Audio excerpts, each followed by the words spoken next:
Without objection, the chair is authorized to declare a recess of the committee at any time. I now recognize myself for an opening statement.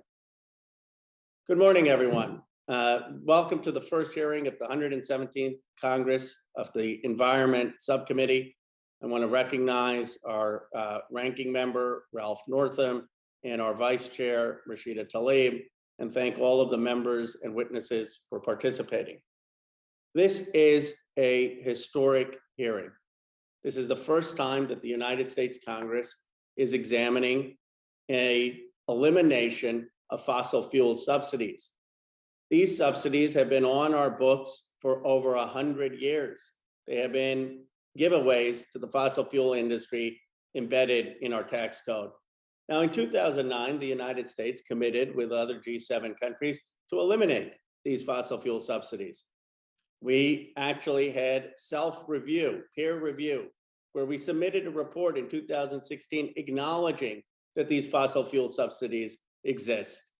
So the argument that the fossil fuel subsidies don't exist is simply factually false.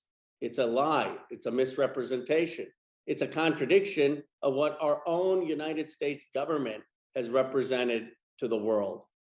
We need to be very specific about what these fossil fuel subsidies are, and today's hearing will make it clear that many in the environmental movement and in Congress stand absolutely committed that these subsidies must be eliminated in the next infrastructure package. And there are 5 specific ones that we will detail that must be eliminated. And we want to hear from our experts about why that's the case and what else can be done. Now, let's just get some basic facts on the table. In 2020, the fossil fuel industry spent over $250 million in political contributions and federal lobbying. In return, the fossil fuel companies received over $30 billion in federal subsidies and direct pandemic relief in 2020. And guess what? They received this relief and they were still laying off workers. So the subsidies, the relief, are not going to actual fossil fuel workers. We stand with the workers. We stand with those who are job creators. What we don't want is people making $500,000, $600,000 to lobby. What we don't want is people making millions of dollars on taxpayer subsidies. And that's what is being eliminated. This is not going to hurt in any way the jobs. What it's going to do is stop having taxpayer subsidies go to pay lobbyists and rich executives. The industry, of course, opposed the Waxman-Markey climate bill. They have denied the simple fact that fossil fuels are the largest contributor to climate change. Despite the ad campaign, everyone knows that fossil fuels create greenhouse gas emissions, and these fossil fuel subsidies are outdated and need to go. Oil Change International found this expenditure costs $2.3 billion annually for just the tax deduction on intangible drilling costs. The tax deduction for the percentage depletion, which started in 1926, cost $1.3 billion annually. We need to make sure we start to eliminate these. We will hear testimony from Tara Hauska and Jill Hunkler, both really inspirational people, about how fossil fuel production pollution has affected their communities. And that's the impact that it's having on real people. You know, Vice Chair Tlaib always makes it personal. I mean, this is actually leading to excessive pollution in communities, and they will testify about the impact it's having on them and their neighbors and their families. We will also hear testimony from Greta Thunberg, the world famous climate activist, about how ending fossil fuel subsidies are absolutely essential to the leadership in the world, that it matters that we have these fossil fuel subsidies eliminated in our infrastructure plan, not just for the United States, but Ms. Thunberg will tell us why it matters for the world. And we will hear testimony from Dr. Joe Aldi and Peter Erickson about fossil fuel subsidies not supporting energy independence or jobs and other ways that actually can support energy independence and jobs. The largest subsidies that must be eliminated include deduction for intangible drilling costs, the percentage depletion, the MLPs, corporate tax exemption for fuel master limited partnerships, the last in, last out accounting, and the dual capacity taxpayer credit. These are the 5 things we insist must be ended in this infrastructure bill. And of course, I'm also proud to co-sponsor the End Polluter Welfare Act with Senator Sanders and Representative Omar. That's even more comprehensive about all the fossil fuel subsidies.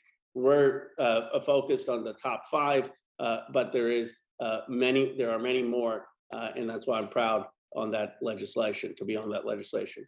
The bottom line, this hearing will expose what the fossil fuel subsidies are in our tax code, expose that they're out of date, make it clear that they must end, and make it clear that the environmental movement in the United States is absolutely committed to ending these in this infrastructure bill. With that, I want to now recognize our distinguished ranking member, Member Northam, for his opening statement. Thank you, Chairman Khanna. It's Norman. I've been confused with Ralph Northam. I apologize for that, sir. That's fine.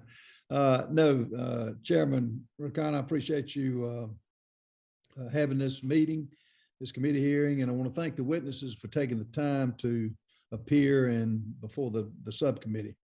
I'd like to begin by acknowledging the amazing progress that the United States has made on climate change. We are leading the world in reducing emissions, having reduced more than the next 12 emissions reducing countries combined. Because these reductions have come via innovation and market forces, energy costs have decreased nationwide.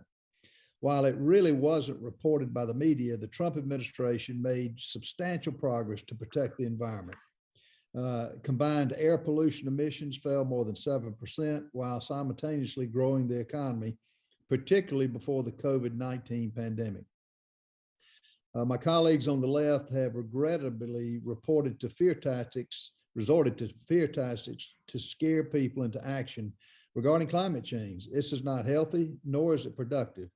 One survey of 30,000 people worldwide found that nearly all of the people surveyed believe climate change would make humanity extinct. Children have also been greatly impacted by the fear of climate change as well. The American Psychological Association stated that they were aware of reports that children are increasingly suffering from eco anxiety. I hope eventually that our committee can move past doomsday scenarios and headlines and focus on the energy policy steps we should be taking and what their cost and impacts are. Rejoining the Paris Climate Accords is not one of these policies, folks. Not only does this agreement fail to hold countries like China, which uses over 50% of the coal, it does not hold them accountable for their emissions output. It only exacerbates a double standard despite our contribution to the global economy and to the nationwide GDP. Unless China stops its continuing growth of emissions, any actions we take would be offset several times over by China.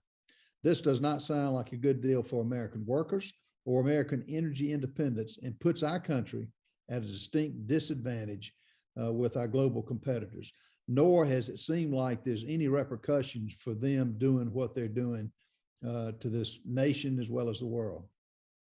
This week, Democrats in Congress reintroduced the Green New Deal. It should actually be called the Radical New Doom because it is not really about climate change. Only 6% of it really goes toward any type of climate, 6 to 9%, any type of change in the climate. It's an effort by the far left to remake our economy and do away with affordable energy while destroying millions of jobs. Make no mistake, the Green New Deal is not an infrastructure plan. The Republican Study Committee has found that the Green New Deal could potentially result in a 286% increase in energy bills per household, and about 50% of the entire American economy would be under government control. As a former small business owner, those numbers are terrifying, they're staggering, and it goes against America's great tradition of a free market system. As Republicans, we will continue to support responsible policies that work to solve our problems by promoting innovation investing in clean and clear energy infrastructure. However, I do fear that a premature move away from fossil fuels, particularly for poor areas, means that they will continue to have little access to the type of cheap, reliable energy that enables economic growth and allows for the provisions of clean water and sanitation, widespread vaccination, and preventative child health services. I look forward to hearing from the Republican witness today from the American Petroleum Institute about the impact on jobs in his industry if the Green New Deal were to become a reality. I also look forward to learning about the impact proposals by Democrats that will have on oil and gas industry if it is treated differently under the United States tax code. The United States is fortunate to have a copious clean energy natural resources.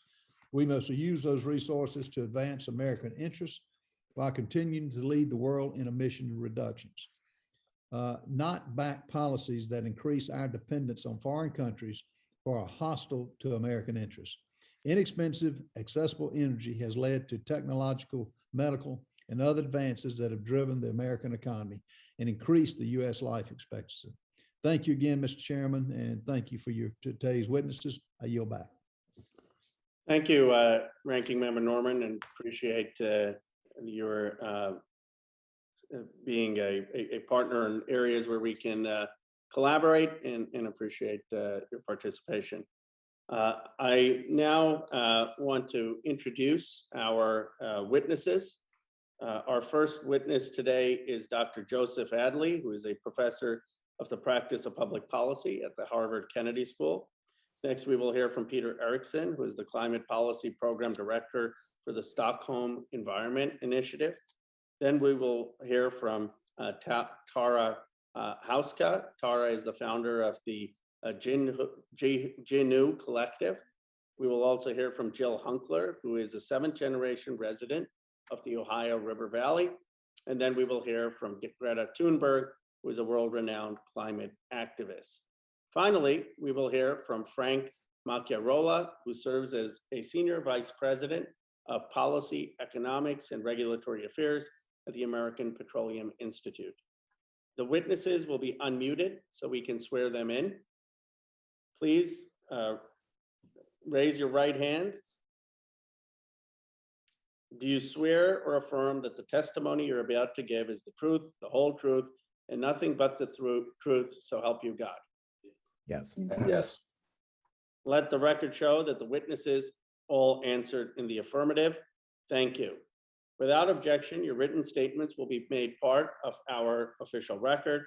With that, Dr. Aldi, you are now recognized for your testimony. Good morning, Chairman Khanna, Ranking Member Norman, and members of the Subcommittee on Environment. My name is Joe Aldi, and I'm a professor of the practice of public policy at the Harvard Kennedy School. I have worked on the issue of fossil fuel subsidies and climate policy more generally as a former government official, in my research and in my teaching. I'm grateful for the opportunity to share my insights today, especially as we have new leadership in the White House and new voices in Congress prepared to combat the climate crisis with the urgency that this challenge demands. U.S. government continues to subsidize the production of oil, gas, and coal through tax policy and energy policy. To enable an evaluation of these subsidies, I presented in my written testimony 5 policy principles that can inform our understanding of what constitutes good and effective energy and climate policy and distinguish it from poor and ineffective policy. Let me briefly review these now. First, energy and climate policy should correct market failures. Well-functioning markets do not need government interventions, but markets that produce too much pollution, too little innovation, or too little competition merit policy intervention. Second, energy and climate policy should promote cost effectiveness. Cost-effective design ensures that the American taxpayer gets the biggest possible social return, such as improved public health from cleaner air and fewer threats from a changing climate for a given tax expenditure or policy cost. Third, energy and climate policy should contribute to fairness and justice. Fair policy should create a level playing field. A just policy should recognize the disproportionate historic burden of environmental pollution and infrastructure siding borne by low-income households and communities of color, and should it reduce such disparities. Fourth, energy and climate policy should enhance our international leadership. Over the past 4 years, the US government abdicated its leadership globally on many fronts, including on climate change. Actions the US government takes to combat climate change have the potential to amplify actions in other countries and thereby multiply the benefits of our own domestic policy. Finally, we should design an act, learn, act approach to energy and climate policy.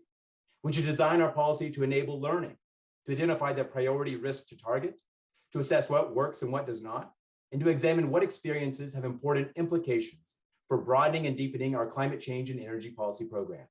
We need to act quickly, but we also need to be smart about our actions.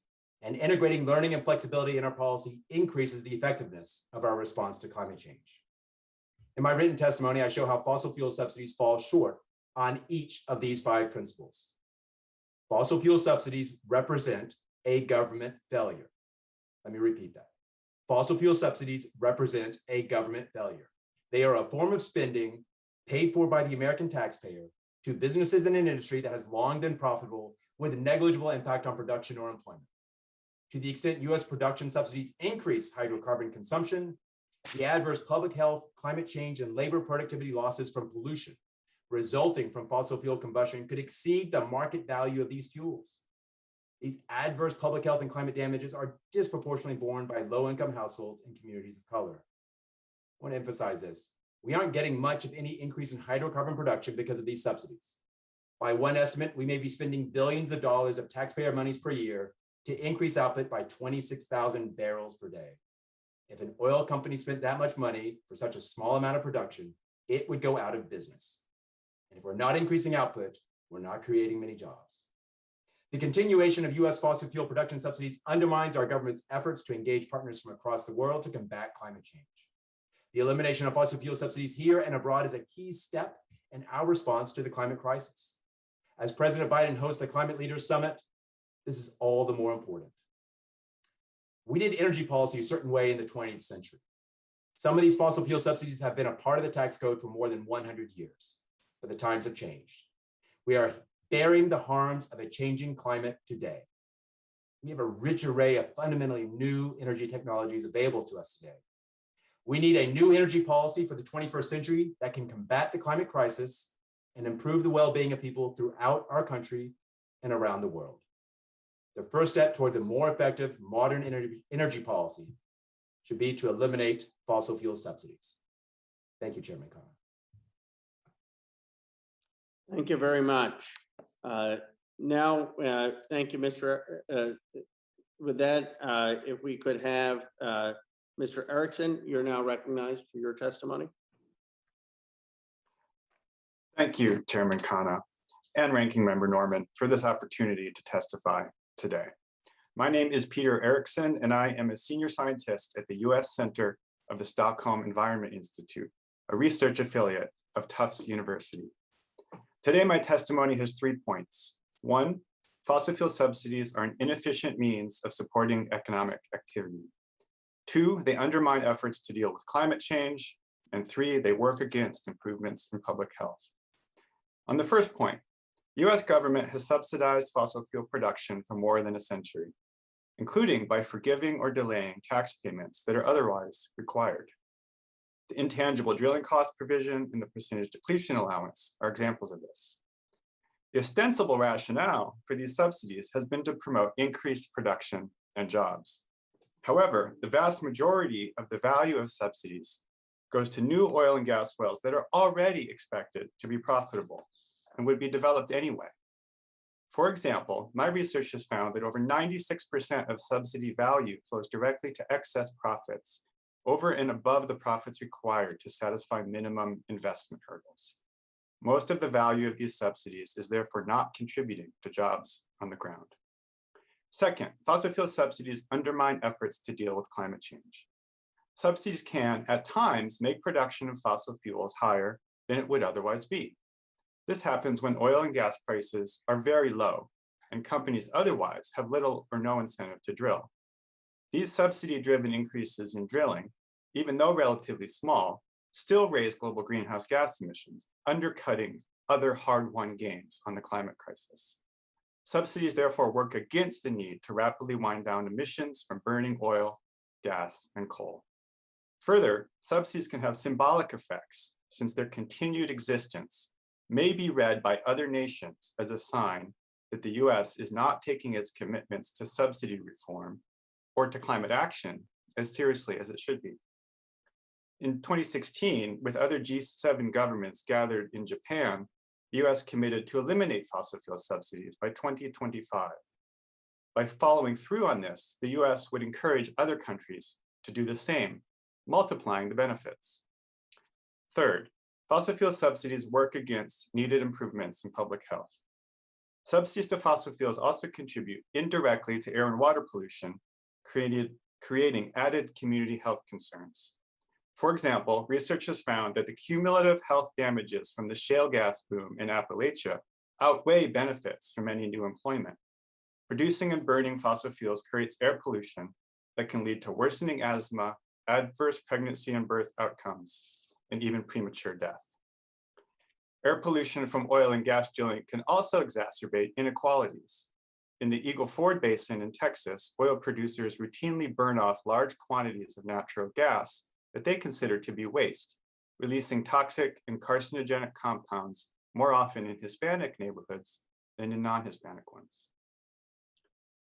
Opponents of fossil fuel subsidy reform have argued that special provisions in the tax code are not subsidies specifically because they have been there for so long. But that's wrong. Policies that provide financial benefits to companies at a cost to the public, whether provided through the tax code or otherwise, constitute just as much a subsidy as writing a check, if these financial benefits are not generally available to other industries. Not only do tax preferences meet that definition of subsidy, so do other policies that extend beyond the tax code. For example, governments often charge companies inadequate fees to cover the cost of retiring oil and gas wells. The result is a cleanup bill that now totals hundreds of billions of dollars and may well be paid by the public rather than the companies that created the pollution. In summary, subsidies to fossil fuel producers are an inefficient means of creating jobs. They hold back the low carbon energy transition, and they work against efforts to improve public health. Thank you to the committee for this important hearing. Thank you, Mr. Erickson. Now we'll hear from Ms. Hauska. You're now recognized for your testimony. Bonjour and hello, Ginawa. My name is Tara Hauska. I'm an attorney organizer from Koochiching First Nation in Anishinaabe on the border of Minnesota and Ontario. I'm the co-founder of Not Your Mascots and the founder of GNU Collective. I spent 6 months out on the front lines of fighting Dakota Access Pipeline, which is still operating illegally right now, today, at this moment. And I'm also engaged in the movement to defund fossil fuels and a multi-year struggle against Enbridge's Line 3 in my own territory. So a really common perception of Native people is that we're people of the past, that we're the static footnote in history. But we were here before the arrival of the United States. We were here before Canada, and we are still here today. There is this long dispossession of genocide and removal, and then there's like nothing after that. People seem to think that we didn't keep progressing after the 1800s. But the reality is that we're just 5% of the population globally, Indigenous people, and we hold 80% of its biodiversity. We're the last holders of the sacred places all over Mother Earth. Despite this, our voices are almost entirely absent from the table of solving climate crisis. But despite the reality of what's actually happening, our sovereignty is not absolute. It's often subject to the whims of judiciary or a confusing web of governmental authority influenced by special interests. Solution beyond teaching the basics of life, that we all need healthy air, water, soil to live, that we can't drink money, no matter how you try to spin it, is the imperative that we stand together centering justice, equity, and to reconnect to the living world by being in community with our mother. We know what a just transition should look like, and we have to find out what that looks like for everyone, because water shortages are already happening all over the world. We have to protect communities that are at risk, like my own. We are the people who are impacted first and worst by climate crisis, yet we are the people who often contribute the least to climate crisis. Native people have never lost our connection to the land and to the water. Many of us live in community with our mother as a practice, not in theory. I always ask people to find out where their water comes from, where their food comes from, and to internalize what that actually means. People buy things and don't have a second thought about the hands and places that their purchases came from. They turn the tap or buy a bottle of water and don't think about that journey from the earth to their lips. Everything comes from somewhere. Every bit of life comes from the earth, and everything is returned to the earth, including human beings.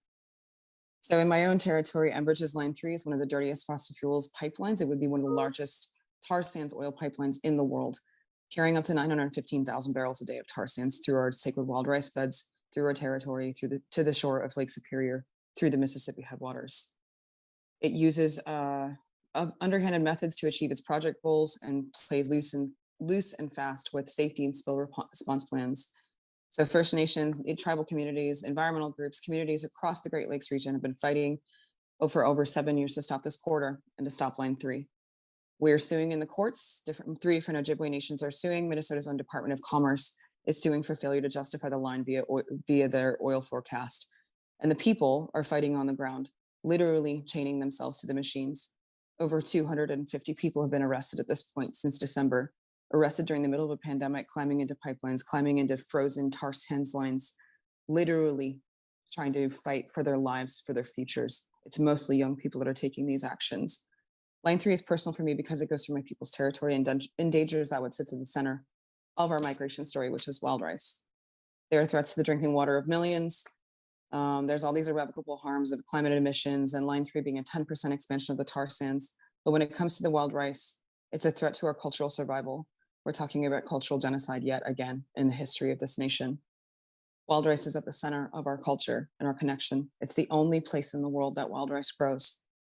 Our traditional economies of harvesting somehow are expendable to the economy of extraction. We endured forced theft, removal, theft of lands, theft of culture, and now we endure the histories want to eradicate what we have left. So I recognize that my words might appear idealistic, that I do not understand the way of the world, that it cannot change so readily or so easily. I wonder though if this committee and we as people believe that we have truly conquered the earth, if we can actually live without water, if we are civilized when the cost is globalized destruction of our shared and only home. We are in rough shape as a species. I want to look upon the faces of my grandchildren and tell them I did everything I possibly could to give them a better world, that I didn't linger in words and incremental policy without substantive action as the world burns and the seas rise. I hope that you do too, and I pray that we move forward together. Thank you much. Thank you, Ms. Hauska. Now, Ms. Hunkler, you are recognized for your testimony. Thank you.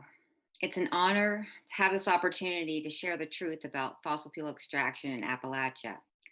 I respect the members of this committee and appreciate your courageous leadership in service of the people. My intention is to share this truth.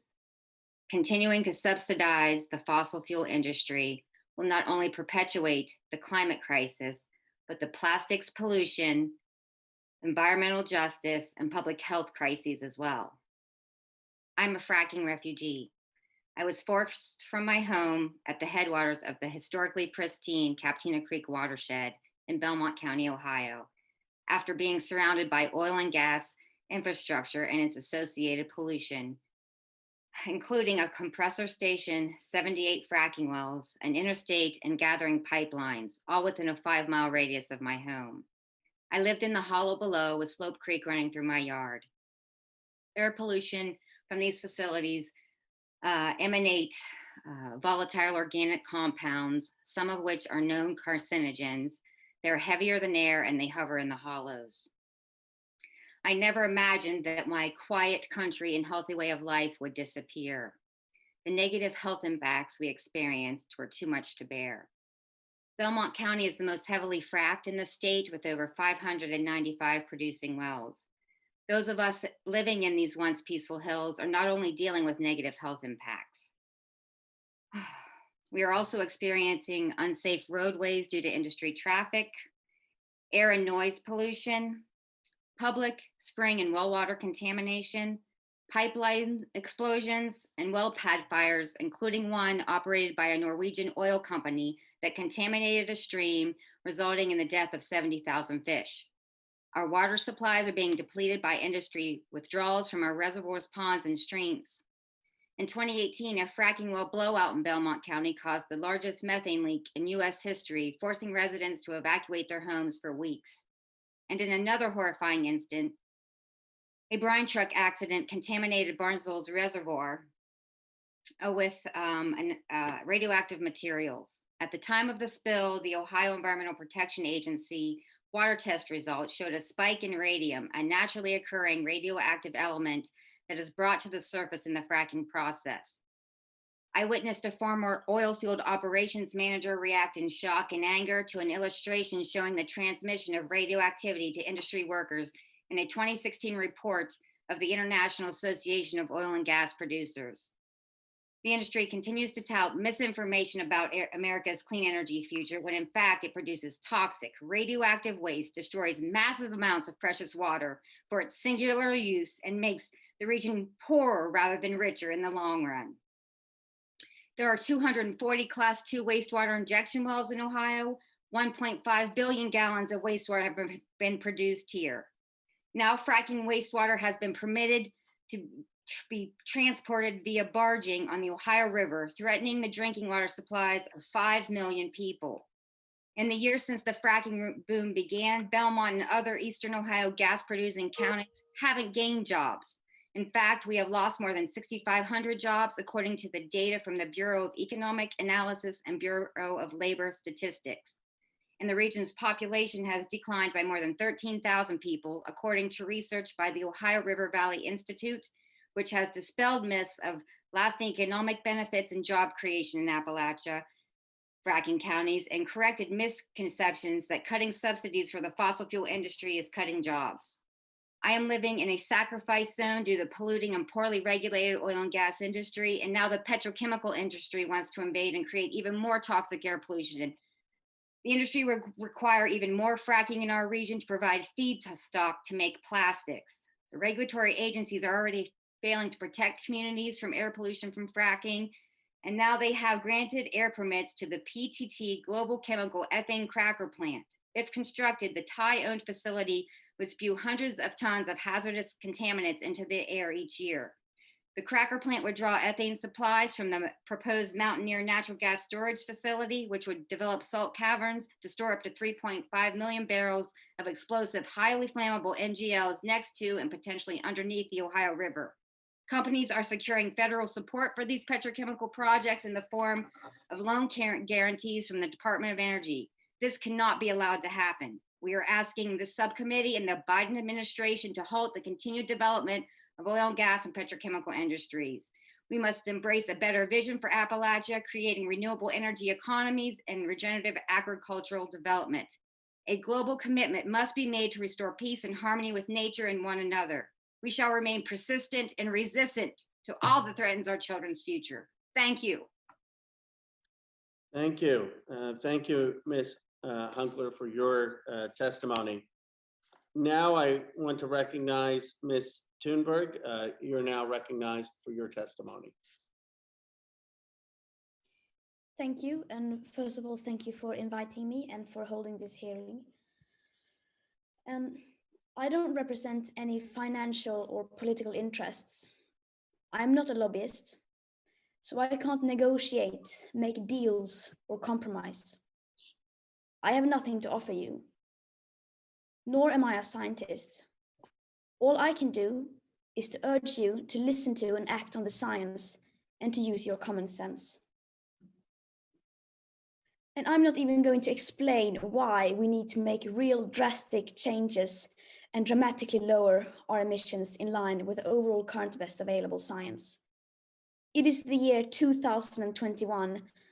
The fact that we are still having this discussion, and even more that we are still subsidizing fossil fuels directly or indirectly using taxpayer money, is a disgrace. It is a clear proof that we have not understood the climate emergency at all. If you compare the current so-called climate policies to the overall current best available science, you clearly see that there's a huge gap. The gap between what we are doing and what actually needs to be done in order to stay below the 1.5 degrees Celsius target is widening by the second. And the simple fact, an uncomfortable fact, is that if we are to live up to our promises and commitments in the Paris Agreement, we have to end fossil fuel subsidies, stop new exploration and extraction, completely divest from fossil fuels, and keep the carbon in the ground. Now, especially the US, taking into account the fact that it is the biggest emitter in history. And just to be clear, that is not my opinion, it is what the science clearly shows. And yet, this is just the very minimum amount of effort that is needed to start the rapid sustainable transition. And it may seem like we are asking for a lot. And you will, of course, say that we are naive. And that's fine. But at least we are not so naive that we believe things will be solved through countries and companies making vague, distant, insufficient targets without any real pressure from the media and the general public. So either you do this, or you're going to have to start to explain to your children and the most affected people why you are surrendering on the 1.5 degree target. Given up without even trying. Well, what I'm here to say is that unlike you, my generation will not give up without a fight. And to be honest, I don't believe for a second that you will actually do this. The climate crisis doesn't exist in the public debate today. And since it doesn't really exist, and the general level of awareness is so absurdly low, you will still get away with continuing to contribute to the destruction of present and future living conditions. And I know I'm not the one who's supposed to ask questions here, but there is something I really do wonder. How long do you honestly believe that people in power like you will get away with it?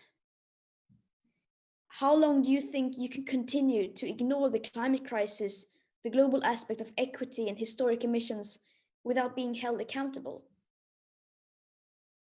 You get away with it now, but sooner or later, people are going to realize what you have been doing all this time. That's inevitable. You still have time to do the right thing and to save your legacies. But that window of time is not going to last for long. What happens then? We, the young people, are the ones who are going to write about you in the history books. We are the ones who get to decide how you will be remembered. So my advice for you is to choose wisely. Thank you. Thank you, Ms. Thunberg. And now we have our fifth witness, Mr. Macchiarola. Mr. Macchiarola, you are now recognized for your testimony. Thank you. Good morning, Chairman Khanna, Ranking Member Norman, and members of the subcommittee. Thank you for the opportunity to testify today. I want to speak with you this morning about the dual challenge of providing affordable and reliable energy to meet growing demand while reducing emissions and addressing the risks of climate change. American oil and gas workers meet this challenge every single day. Our industry supports more than 10 million jobs and 7% of our nation's economy. The average annual salary of oil and natural gas workers is approximately $108,000, nearly double the private sector average. In 2019, in the districts represented on this subcommittee alone, our industry supported approximately 325,000 jobs, directly employing 75,000 people. These are the people helping to deliver affordable energy to our homes and businesses and energy security to our nation. Over the next 2 years, as countries around the world emerge from the pandemic, global GDP is projected to grow at its highest rate in nearly a half a century. As economies expand and the world's population grows, the global consumption of oil and natural gas will also continue to increase. Even under IEA's Sustainable Development Scenario, which outlines a major transformation of global energy systems and is fully aligned with the Paris Agreement, oil and natural gas are still projected to provide 46% of the world's energy in 2040. The critical question for Congress is whether more of this energy will come from right here at home or from overseas. The answer to this question has profound implications for our nation's future.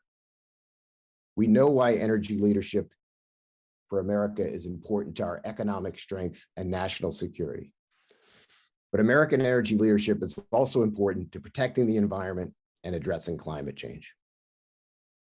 Our commitment to environmental protection is clear, as the United States is now the global leader in both energy production and CO2 emissions reductions. Over the past several years, the primary driver of emissions reductions has been the increased use of natural gas for power generation.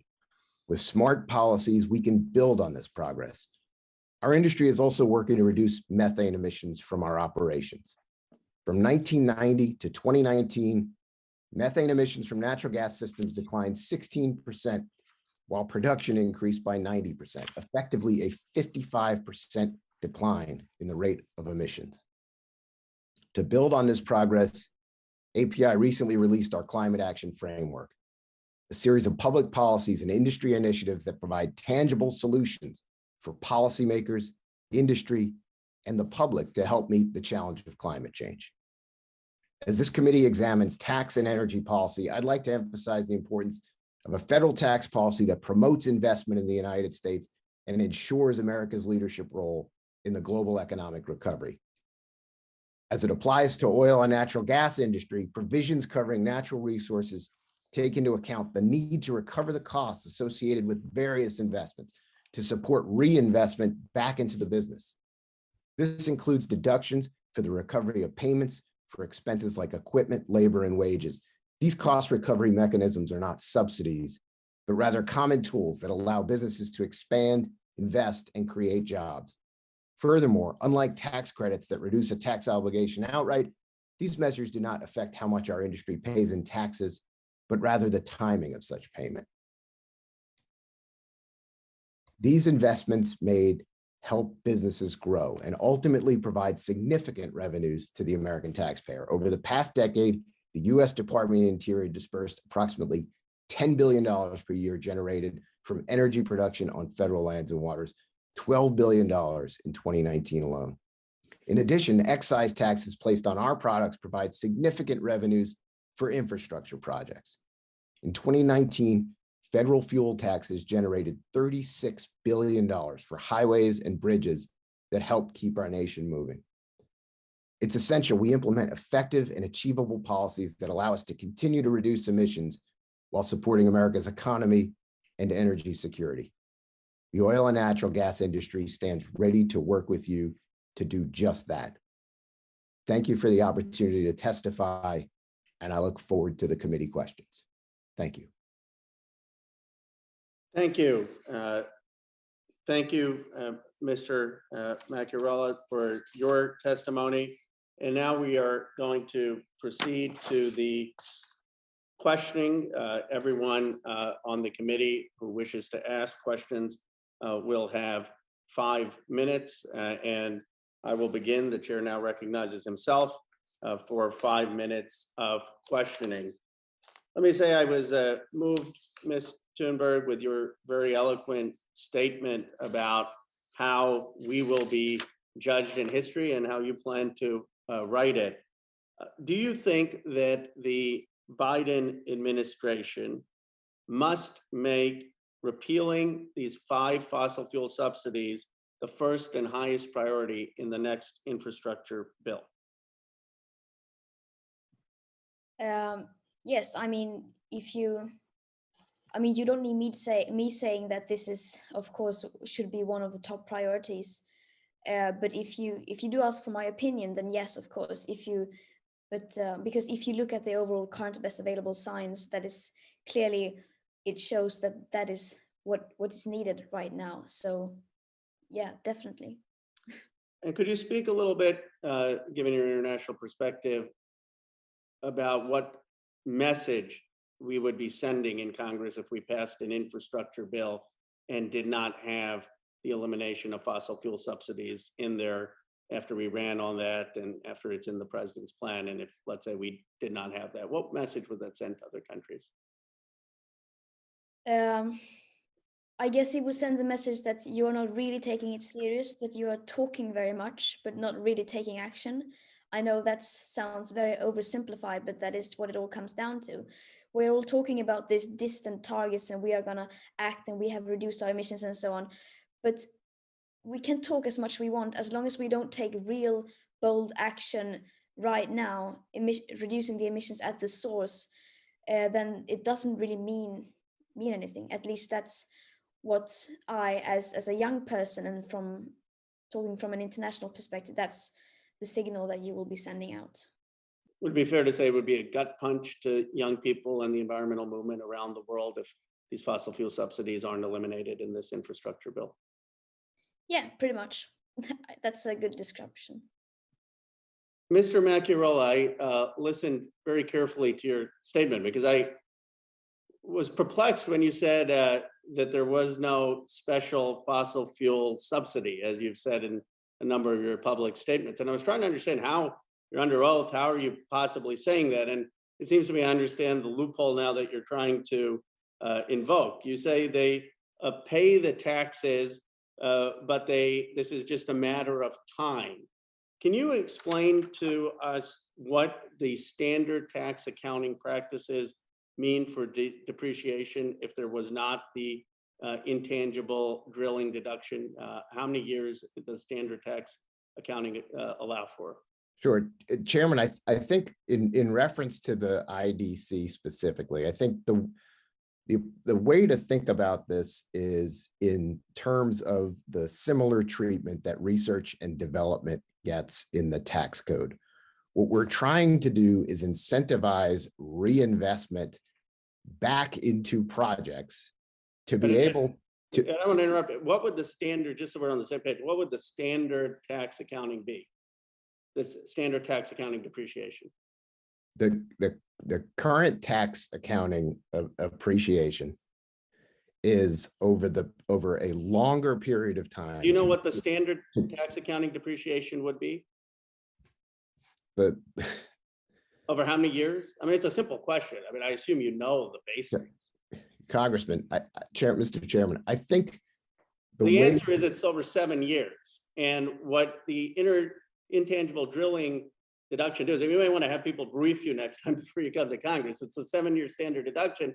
And what the intangible drilling does is for oil companies, they get to deduct expenses on the first year for 7 years. Do you understand the concept of the present value of money?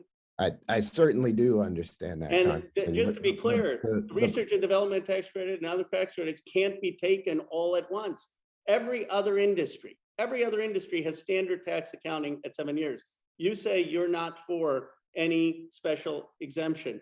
Would you be fine using standard accounting practices for every other industry for the oil and gas industry? Can you commit to that today? I think the importance of this provision is to be able to reinvest into the next project. But every other industry reinvests and they have 7 years. It is similar treatment in the tax code. It's not similar. Can you just answer this last question and then I'll give you the last word. Why is it that your industry doesn't get the standard 7 years that every other industry, including the tech companies in my district? I'm very familiar with research and development tax credit. I'm all for it. Can you commit today that your industry should get the same provision as every other industry? Why is it that the oil industry should only get a 1 year to take all the depreciation in defiance of standard accounting principles? First off, it's important to note where that savings goes. 80% of the savings that you're talking about goes back into pay wages to be able to move on to the next project, to be able to reinvest for standard tax accounting and grow business. Are you fine to be subject to the same thing that the tech companies in my district are, or Wall Street is? Can you just say you're fine with standard tax accounting principles? I think to take, Mr. Chairman, to take one provision of the tax code and say it should be applied in the same form and fashion to every business without That's what looking at, you're saying that it's the same to without you. looking at the entire tax code. The purpose of the tax code is to provide revenues to meet government expenditures. You said you were saying, you to- said to you be were able to saying. provide, to be able to provide. Last service- question, sir. You said that you're being treated the exact same as every other industry. That's what you said under oath. That's what you said to the press. And I'm saying right now, there's one provision of the code. We can discuss the others where you're not, where every other person gets 7 years. You didn't know the 7 years. That's standard accounting 101. Trust me, that's true. Now, you could deny the net present value of money. That would be like denying that the earth is round. Obviously, there's a benefit if you get to depreciate it all at once. Can you just, on a consensus, say you commit to what you said? You're fine being treated like every other industry with a 7-year deduction. We are certainly fine being treated like every other industry. Okay. There's no question about that. If you want to take the entire tax code and treat the oil and gas industry the same as every other industry, we're happy to do that. Ranking Member Norman, my time has elapsed, so I recognize you for your questions. Thank you, Mr. Chairman. Ms. Thornburg, thank you for your involvement here today. I commend you for your willingness to testify and get involved with public policy. In the past, when you're talking about climate change, you have said, quote, "I want you to panic. I want you to feel the fear I feel every day." Is there, what particular study or scientific report did you read that made you come to this conclusion? Thank you for a question. First of all, let me just clear that those are metaphors. In speeches, you often use metaphors. Of course, I don't mean literally that I want people to panic. So there was no scientific study that made me come to that conclusion. Oh, okay, so you didn't say that. I did, but it's a metaphor that you often use in speeches. Metaphor for what? I mean, how do you, what I'm asking on panic, I want you to panic. What does that, tell me what you meant by that? By that, I mean that I want people to step out of their comfort zones. Yeah, and to not just see the climate crisis as a far distant threat, but rather as something that is impacting people already today, and people to step out of their comfort zones to start taking real action. Okay, what in your opinion is on the ppm parts per million, what is acceptable, permissible on CO2 emissions in your opinion? What actual amount do you think is permissible? Well, I mean, of course, there is no magic amount that says that this is an okay amount. The science doesn't really work that way, but of course, we can say that it is the higher the concentration of CO2 in the atmosphere is, the bigger the risks are going to be. So, I mean, you can't say that there's one amount that is acceptable and not. Of course, there's not one magic tipping point where everything is beyond saving and so on, but rather we should try to keep it as low as possible. Okay, so you would name a particular number. What about China, India, the other countries where there's if this bill passes, there's no retribution against these countries that's going to offset anything we do here in America? What is your take on that? Well, if we just thought like that, it would be very convenient, wouldn't it? But rather we need to see the holistic perspective. How can we, if we take, for example, India as an example, how can we expect India to take action when the developed countries who have actually promised to lead the way won't do that? If we take into account the global aspect of equity, I mean, there are many people around the world who need to be able to raise their standard of living. And if we who live in high income countries aren't able to take a few steps back in order to let other people raise their living standard, then, I mean, that just doesn't make any sense. And of course, those countries definitely need to take their responsibility as well. And that's why we need global cooperation. And if countries won't take action, then there's no global cooperation. If the US, for example, which is the biggest emitter in history, won't take action, then how can we expect other countries to do that? So taking action ourselves is also a guarantee that other countries, I mean, it will be a snowball effect, most likely. If one country does something, then other countries will follow. If no country does something, then no one will follow. Okay, so China is an example, which is a communist. They practice genocide on their people. They will watch America and then will just voluntarily reduce their emissions. Is that your thoughts? No, I mean, we should do, of course, everything we can to make sure that China takes the responsibility. But I mean, there is not really much. I mean, all I can do is to try to advocate for global change. All you can do is to take action and try to create a global pressure on China so that they will have to take action. As you say, we can't just go there and ask them to do it. That would be very nice, but yeah, we need to think realistically as well. Yeah, there's nothing in the bill that puts any type pressure other than, I guess, showing the example. Thank you for your testimony. Mr. Macarola, can you address the direct employment in the United States that the Green New Deal would affect? We're all seeing the gas prices jump 70 cents or more. We're now dependent on foreign countries that particularly don't have our best interests. Can you discuss how this Green New Deal would affect energy costs, gas costs, and the many other minerals that they are prohibiting to be mined in other states?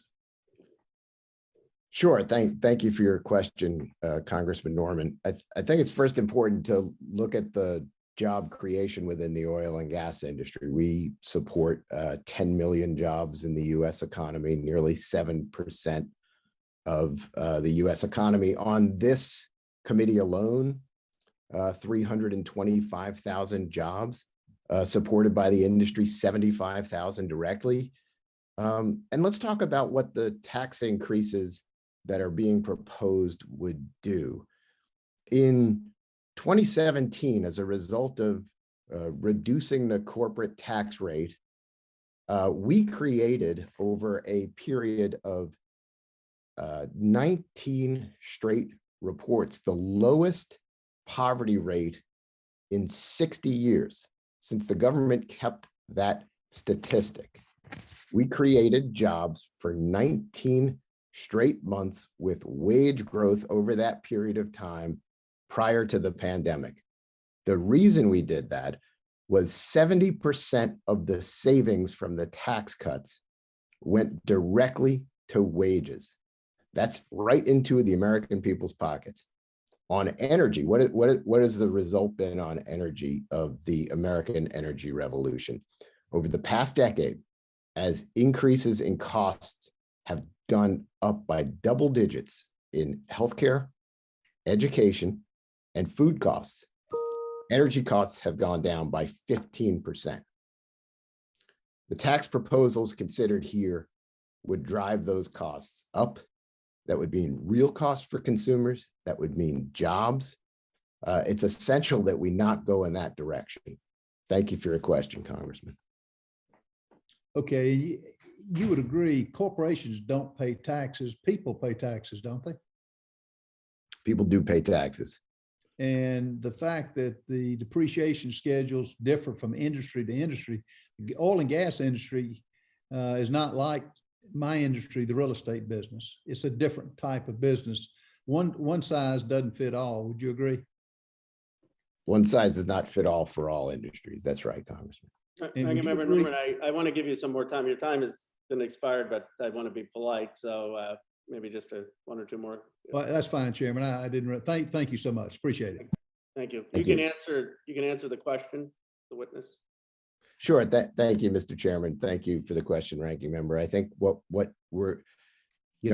you try to do in a tax code is to provide revenues to meet government services, but you need to ensure a fair return for the taxpayer, but also U.S. competitiveness. We are in an increasingly globally interconnected world where competitiveness is essential.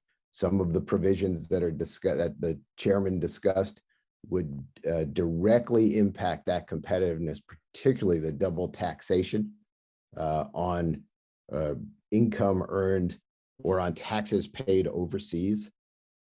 So it's absolutely essential that you look through the lens of U.S. competitiveness as you establish provisions within the tax code. Thank you for the question. Thank you, Ranking Member. I now want to recognize our distinguished Chair, Carolyn Maloney, who really has prioritized climate change and the environment as a focus of the larger committee. And she's so committed to this issue that she's been joining us for part of this hearing. So Chairwoman Maloney. Thank you, Mr. Chairman, for allowing me. We were on the floor voting now, and I have to be managing a bill, but I wanted to be here for your first subcommittee hearing and to congratulate you on being a chairman and also on focusing your first committee hearing on such an important topic.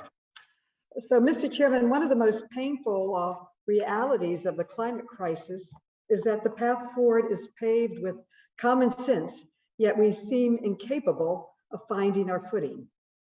As a nation, all we need to do is follow the science and fairly weigh the costs and benefits to see that the only viable path forward is one that revolutionizes our energy policy, builds a sustainable economy, and creates millions of clean energy jobs. If we fail, the consequences will be catastrophic, but if we are successful, the benefits will be tremendous. It's that simple. Just in my home state of New York, there are hundreds of thousands of hospitalizations, emergency room visits, and premature deaths that could be avoided. And the economic value of these health benefits could exceed $3.5 trillion. The US could take action today. Congress and the administration have a duty to lead and a responsibility to act without delay. Ms. Thunberg, you often identify the fact that global leaders fail to act rationally when it comes to the climate crisis. We have the science and the data. We see the climate changing before our eyes. We hear what will happen to us and to our children if we fail to act, and yet we still don't act. Why do you think that is? Ms. Thunberg.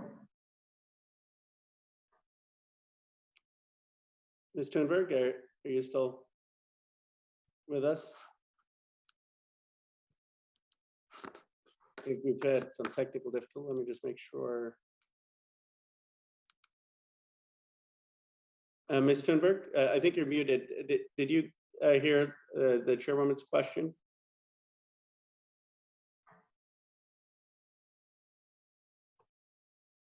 Can we check? I don't think she's hearing it, the audio. Ms. Thunberg, can you hear us? Is the problem on our side or on her side? I think it's on her side. Ms. Thunberg, if you could raise your hand if you can hear us. No, I don't think she's hearing the feed. Ms. Chairwoman, apologies. While we get the technical issue fixed, I don't know if you had questions for any of the other witnesses. My questions were for this extraordinary young woman. So I'll just wait. She's right there, and so let's just work with the staff is working to try to fix the link as we speak. Oh, why don't you go back to another Republican, and if we can get a hearing to her, then we'll continue. Okay, unfortunately, these technicalities sometimes take a long time, so maybe we should go. I appreciate that. And so let us go on the Republican side. Let me just see who is our. Okay, so it will be to the Democratic side next again, because there's no Republican right now here. Do we want to have is Representative Omar here yet? Okay, do we want to have Representative Tlaib, our vice chair? Why don't we do this? Why don't we take a 5-minute recess to give everyone the chance to have the tech working, because it seems like some of the members haven't worked. Chairwoman Maloney, would you be able to join us in 5 minutes if we can get this? Well, we are on the floor voting on DC statehood, and I may not be able to come back, but if I can, I will. I want to hear the comments and testimony and answers to the questions on this important hearing. And Okay, again, well, we appreciate you joining us. Sorry about the technical difficulty. I'm sure Ms. Thunberg will love to ask your question. If you can join us, that's great. If not, I'll give her the opportunity to respond to what you asked, because it was a very important question. thank you so much. Thank you. All right, with that, let's take a 5-minute recess.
question, Chairwoman Maloney said, you often identify the fact that global leaders fail to act rationally when it comes to the climate crisis. We have science and the data. We see climate changing before our eyes. We hear what will happen to us and to our children if we fail to act, and yet we still don't act. And I think her question was, why are people not acting? And so Ms. Thunberg, if you wanted to answer her question, that's our Chairwoman Maloney, and then we'll turn to our Vice Chair, Rashida Tlaib. Ms. Thunberg, did you have any comments?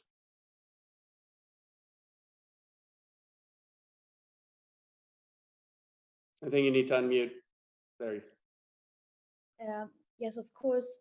I mean, we need to be realistic, and as long as we are not really treating this crisis like a crisis, of course, people won't understand that we are facing an emergency. We can hammer people with as many facts as we want. Unless we really treat it as a crisis, we won't understand that it is a crisis. And of course, we criticize politicians, but we do also understand that a politician's job is to fulfill the wishes from voters. And if people in general are not demanding real climate action, then of course, no real changes will be achieved. By that, I'm not saying that you don't have any responsibility. Of course, we humans are social animals, and we copy the behavior of people around us. And if our leaders are not acting as if we were facing a real emergency, of course, then we will not understand that either. So it's sort of, we're stuck in a hamster wheel, so to speak, and someone needs to break that. And the people with the most responsibility, of course, have the biggest opportunity to do that. And that's why you have such an extremely big responsibility. Thank you, Ms. Thunberg. I now want to recognize our Vice Chair, who's been waiting very patiently. Sorry for all the technical errors. Vice Chair Rashida Tlaib. Well, thank you so much, Chairman Khanna, and thank you so much for our panelists for your patience. Happy Earth Day, y'all.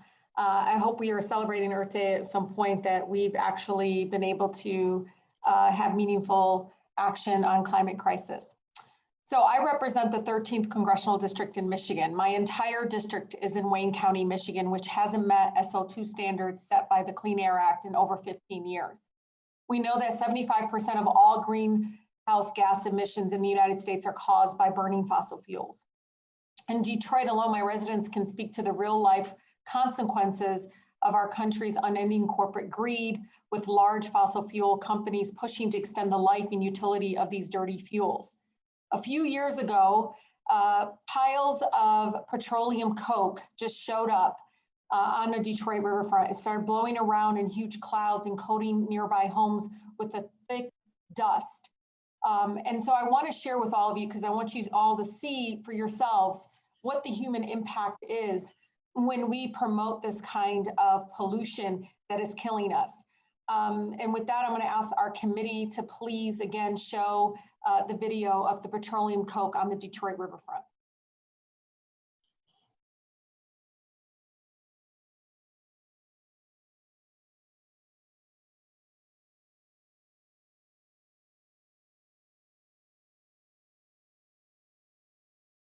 Mr. Chair, I can continue and we can go back to the video if necessary. Why don't you continue, given the technical difficulties we've had, and then if we can. Okay. We will. Well, it turned out a lot of the clouds, many folks didn't really know what it was. We found out it was petroleum coke, some call pet coke, a byproduct of the Canadian tar sands extraction, which is turned around and sold in the United States by companies for cheap fuel source abroad. So when we raised alarms and environmental regulators told us it wasn't, it was safe. They actually told me as a Michigan State representative, don't worry, this isn't toxic. It's not on the EPA list. I said, how is that possible? Why? Because lobbyists and others were able to push and get it off of the list. But how can a substance that emits far more carbon dioxide than coal, y'all, how can that be safe for my residents to breathe in? So we took matters in our own hands and we collect samples ourselves and had the Ecology Center in Ann Arbor, Michigan to test it independently from our own government. To nobody's surprise, we proved that petroleum coke was toxic and could cause cancer. This is what happens to countless communities like mine around the world when we continue to incentivize the use of dirty, toxic fossil fuels. And the International Monetary Fund, IMF, estimates that there are at least $5.2 trillion in fossil fuel subsidies each year globally. These greedy corporations have even received $15 billion in subsidies from pandemic relief packages just alone last year. This is so egregious, the egregious amount, especially for the industry that has spent decades spreading misinformation about climate change and has spent millions lobbying to defeat climate legislation here in Congress, all for profits, regardless of the human cost on life. Last term, I brought this subcommittee to my district for a field hearing on regarding this kind of pollution, and it was in the shadows. The hearing was done in the shadows of the Marathon Petroleum and the pollution, again, in the 48217 community neighborhood in Detroit, which is the most polluted zip code in the state of Michigan. So I wanted my fellow members, I wanted my colleagues to smell what my residents smelled. I wanted them to see exactly what it felt like, literally, to walk out of their house to see all the oil refinery pollution and how it really made them feel. And so I really want to talk to Ms. Hunkler, because you described how oil and gas companies have pressured your neighbors, violated the Clean Air Act, and turned you all into what you call turned you into a fracking refugee. How has air and water pollution from fossil fuel extraction affected you and your family's health personally? I think it's important for people to understand that we're funding, the killing of people and harming folks in such a profound way. And so, Ms. Hunkler, can you please share again how it's impacted you personally? Thank you so much. And there's so many ways it's affected me personally in my community, but the negative health impacts, first, we noticed the odors, and then headaches and nausea, body aches and pains, mental confusion, you couldn't sleep, rashes, numbness, aches and pains. And the other part about this is that we had no support, no help there. You file complaints to the regulators, the Ohio EPA, and little action. And so it takes these environmental law groups who will actually support people. And I had to get legal representation pro bono, thank goodness, or I couldn't have afforded it, to file an intent to sue against the compressor station to get any action from the Ohio Environmental Protection Agency at all. So it's not only the health impacts that we experience, but we have no recourse. There's nobody there to help us. And fortunately, at some point we had, environmental organizations that came and helped us, with FLIR camera imaging that makes the invisible visible. And that was basically the final evidence that we had, or the evidence that made the regulators take action, because you could see it. And unfortunately, even after years of the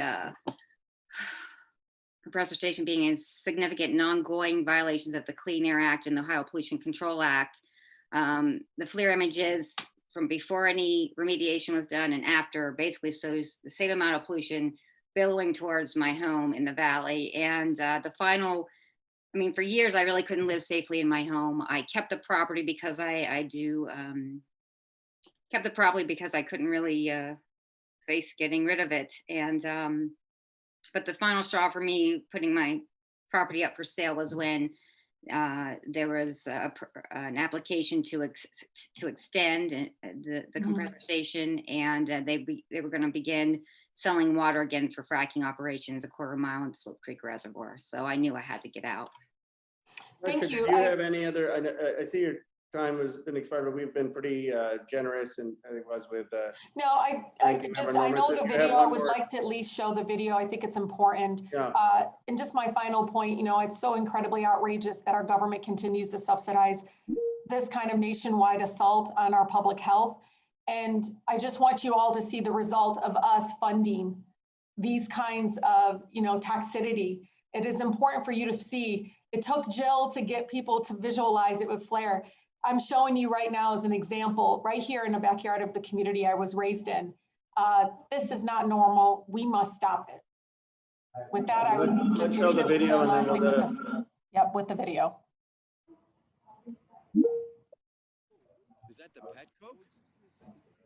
Is that the Petco?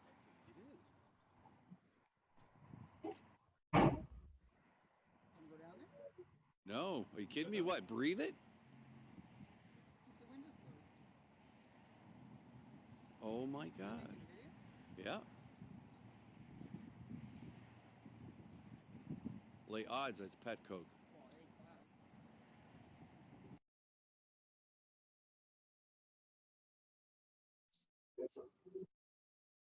Thank you, Mr. Chair. I yield. Thank you. Thank you very much for your leadership. Now I want to recognize Representative Harrell for 5 minutes for your questioning and comments.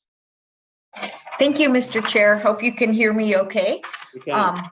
I thank you. I really do appreciate this hearing. It's very important, and just a little reminder that, you know, I'm so thankful for the fossil fuel industry. You know, 46% of the gas of fossil fuels goes to the making of gasoline, but 54% is used in so many products that we take for granted every day. And in fact, if not for fossil fuels, we wouldn't even be having the capability to have these remote calls and talks right now because of the plastics and medical devices, eyeglasses, pantyhose, asphalt, road, shoes, tires, bottle for water, iPhones, cosmetics. I could go on and on.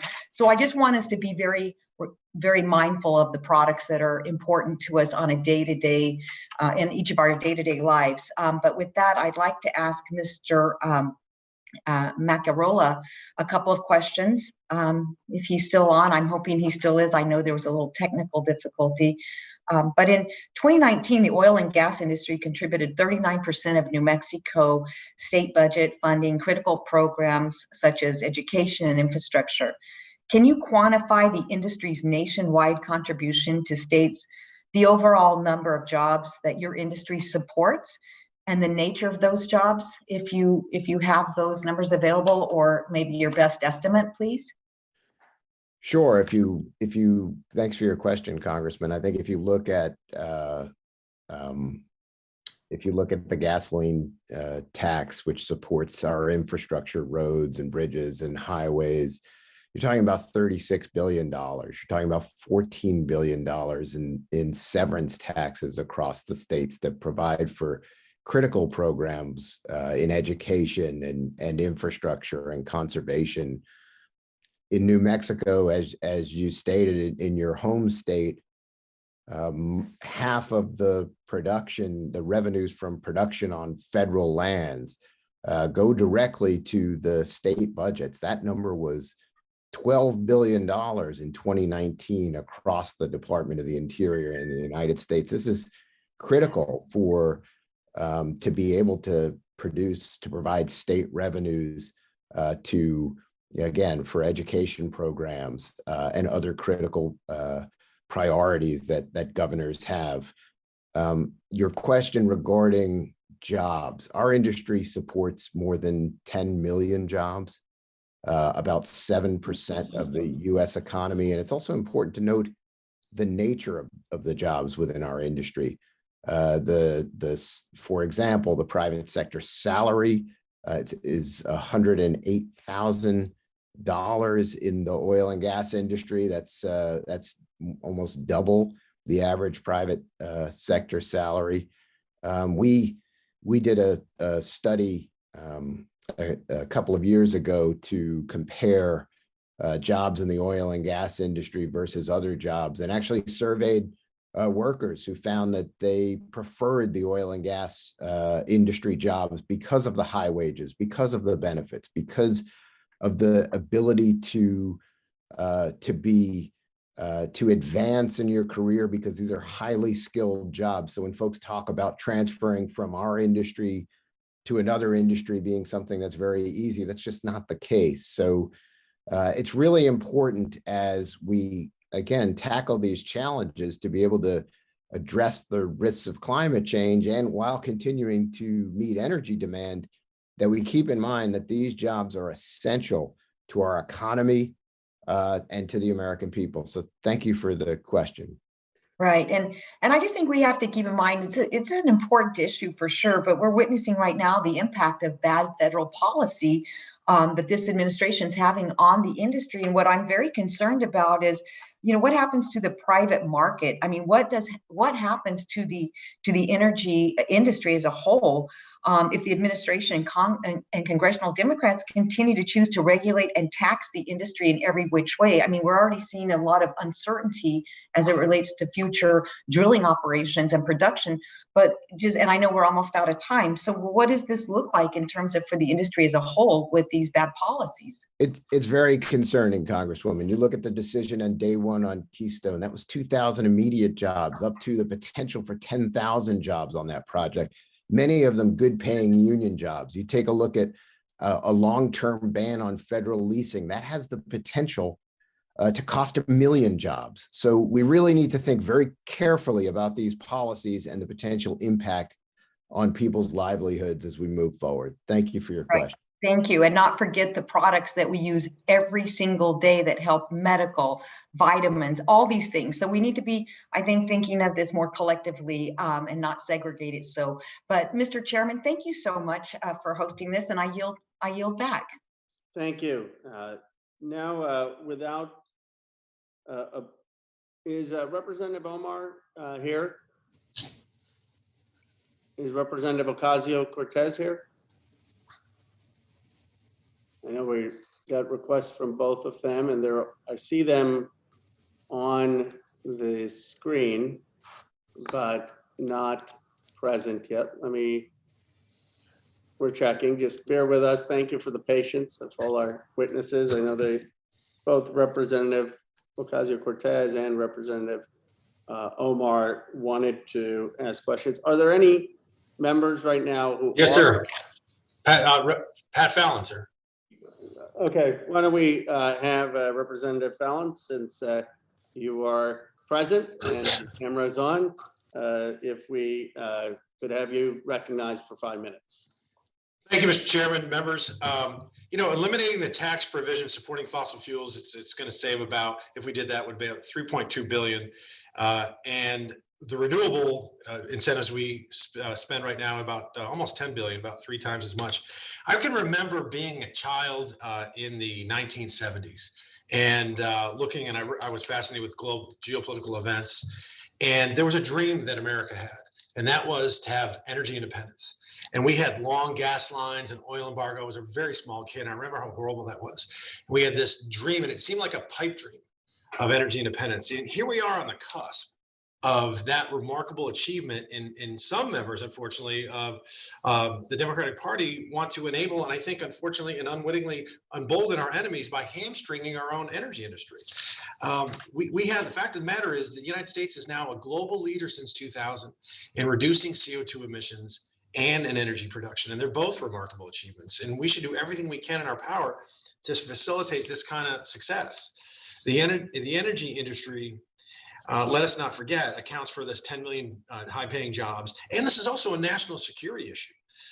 We just had former Secretary of State Mike Pompeo come and speak, and he talked about how he was empowered as a diplomat in foreign relations, and it aided him because so many countries wanted to talk to and deal with the United States because of our abundance in fossil fuels. And there's a moral case, and I think a very compelling moral case, to be made for the fossil fuel industry. I mean, look at over the last 100 some odd years, the technical achievements and advancements we've had. And the life expectancy in the United States in 1900 was only 46 years of age. And now it's 79. That's a 72% increase. And the quality of that life that Americans lead now, of all races and creeds, that we didn't lead in 120 years ago, before the advent of the fossil fuel industry being as productive and efficient as it has become. And the cleaner energy, and that's a goal for everyone, regardless of party or really even nationality, in different nation states, is if we want cleaner energy, we should unleash the expertise of the energy industry that have shown and proven such innovation. And, you know, as one of our witnesses said about being judged in history, let's not forget that unfortunately, with the Democratic majority in the House, they're going on a wild multi-trillion-dollar deficit spending binge, and they're saddling future generations with a crushing debt and forcing, you know, them into an untenable financial crisis. So we have to be consistent here with what we can do. And I think the best way to do that is to support the fossil fuel industry and help them, help all of us with producing more and cleaner energy. And Mr. Chairman, I appreciate it. Thank you, and I yield back. Thank you, Representative Fallon. I know that a number of members have been trying to get on and having some difficulty. I don't know if Representative Ocasio-Cortez or Representative Omar have managed to get on the platform.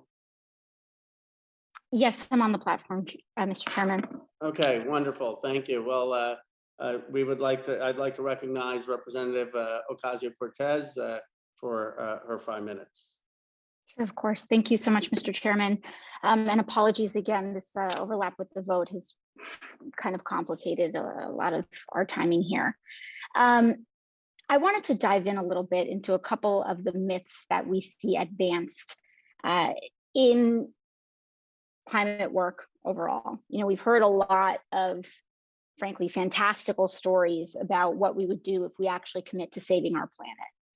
We have heard that it is a socialist conspiracy takeover to bring down climate emissions below the IPCC report of 1.5 degrees Celsius. We have heard that it will cause electricity bills to skyrocket and prompt families to pay hundreds of dollars a month in their normal electricity bills. But that doesn't actually compare. You know, while we see these statistics and these studies by Republican and conservative and pro-lobbyist think tanks develop these theoretical ideas of what nightmares could potentially await us if we actually stewarded our future, they fail to acknowledge what's happening right now. Let's take, for example, electricity bills. While there's all this fear mongering about if we switch to solar, if we commit to wind, that our costs will go up a lot, that fails to acknowledge what we just saw in February when Texas had a freeze and their fossil fuel infrastructure was so inadequate and unprepared, thanks to both climate denying politicians who refuse to invest in infrastructure to adapt to our future and acknowledge that we will be experiencing climate events in regions that have never experienced such events before. And also from industry, who doesn't want to invest and actually take the cost of preparing for our future. So what did that yield? It yielded $16,000 electricity bills, oil and gas electricity bills, funded electricity bills from an oil and gas infrastructure on everyday people in the state of Texas. $16,000. That is just the everyday, what we are seeing for everyday people. But then let's also talk about the justice component, because you know we introduced the Green New Deal earlier this week. And one of the topics that I had brought up is how the intersection of justice and the trampling of Native rights and environmental racism actually contributes and is a key element of fossil fuel infrastructure and climate change. I wanted to ask a question of one of our witnesses, Ms. Tara Hushka. We see the Dakota Access Pipeline. We've seen what's happening with Line 3. And it seems as though there's this pattern of fossil fuel industries and fossil fuel pipelines intersecting with native land and treaty land. Is that a coincidence? I appreciate the question. The reality is that we're the places that are out of sight, out of mind. We are the last places, like I mentioned in my testimony, the last places holding the sacred. When they want to put through a pipeline or through a mine or through some other extractive economy, they don't put that in a rich suburb. They don't put that somewhere that's going to go through other people's land. It goes through ours. Just like what Rashida Tlaib was saying, Congresswoman Rashida Tlaib was talking about when it comes to refinement, it goes in Black and brown communities. From beginning to end, We are the people that are disparately experiencing the impacts of not just the climate crisis, but of the actual building of infrastructure. We're the sacrifice zones. Yeah, and in fact, in the case of the Dakota Access Pipeline, it was originally supposed to be constructed through a wealthier and whiter neighborhood. And that neighborhood organized and said, not in our backyard, put it over there. And that is what allowed the political, would you say that that's what helped contribute to a political environment where it was easier to look away, where these fossil fuel pipelines were being constructed in communities where it's easier to look away from? They did their best to try to look away, but then there was a movement that was born by LaDonna Allard and by the youth runners that ran out to DC that woke up the world and had the president being questioned in Laos about the Dakota Access Pipeline. So although they're trying their hardest to look away and to not look upon our faces, the faces of the original peoples of this land, we are pushing back. Every single pipeline infrastructure project that's proposed has indigenous resistance to it. That's the reality of the situation. It's not just us in Line 3, it's Dakota Access Pipeline, it's Mountain Valley Pipeline, it's Save Oak Flat, it's all these different places and spaces of people and faces who are trying their best to protect our lands. These are our sacred lands. We cannot just pick up and leave. These are our homes. We were put here by the federal government. This was the exchange that we made for the country that we're in to exist today. And they're coming for those last pieces. So that's what we're tasked to do. And we have plenty of young people who are standing with us and leading this fight for their future. Thank you so much. Thank you. Thank you, Representative Ocasio-Cortez, and for your leadership earlier this week in the reintroduction of the Green New Deal. I know we have a number of people who want to ask questions, and we've had technical difficulty all morning. And so we're waiting on Representative Omar and Representative Gomez and Representative Porter. Let me just ask, is any member here right now who wants to be recognized? If not, we will wait for those two members who I know have been texting me all morning and have been here.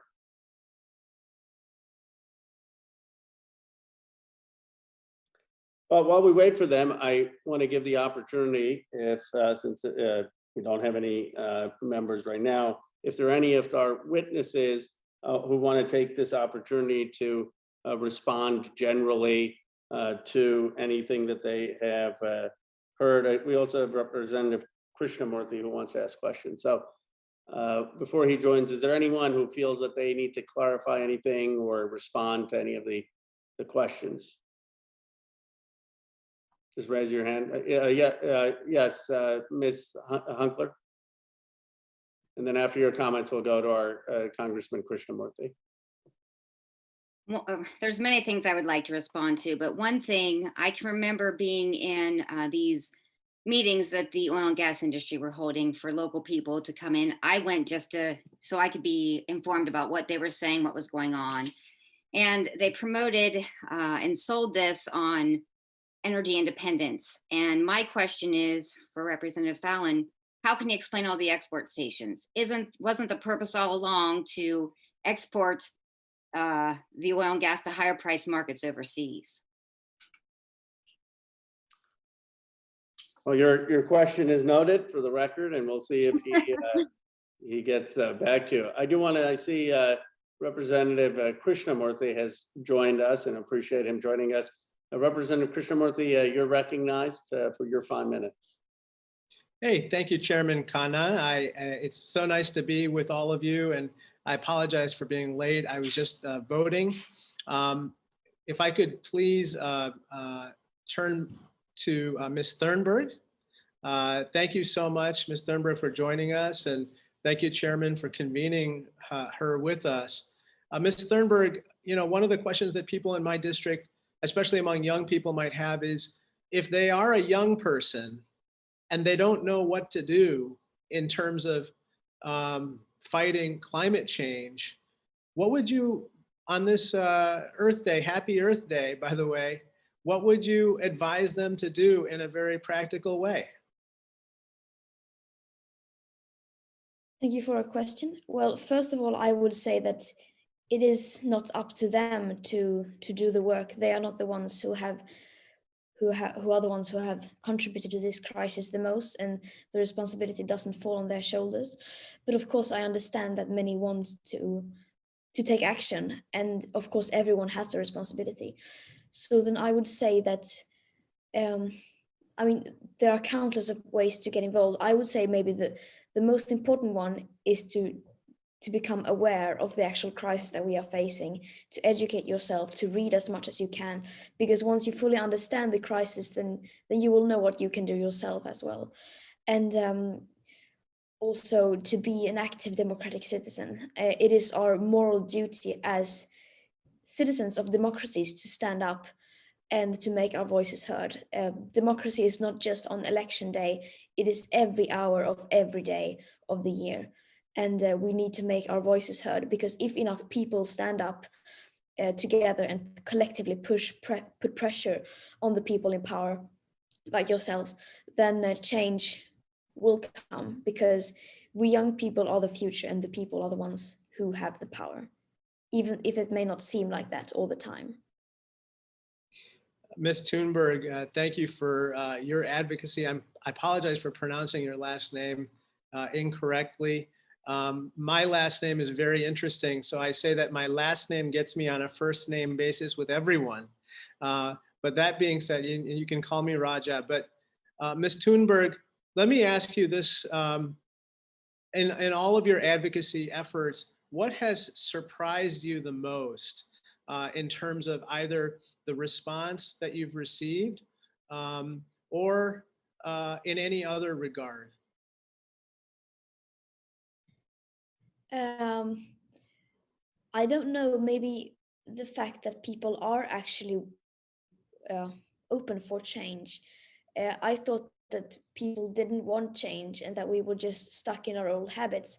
But after having talking to people, both people in the fossil fuel industry and people, just everyday people, young people, it had made me realize that people are actually more open for change than we realize. So that is something that has surprised me more than I would have thought. You know, a lot of people in our country, in the United States, actually have jobs in the fossil fuel industries, whether it's the oil industry or the natural gas industry.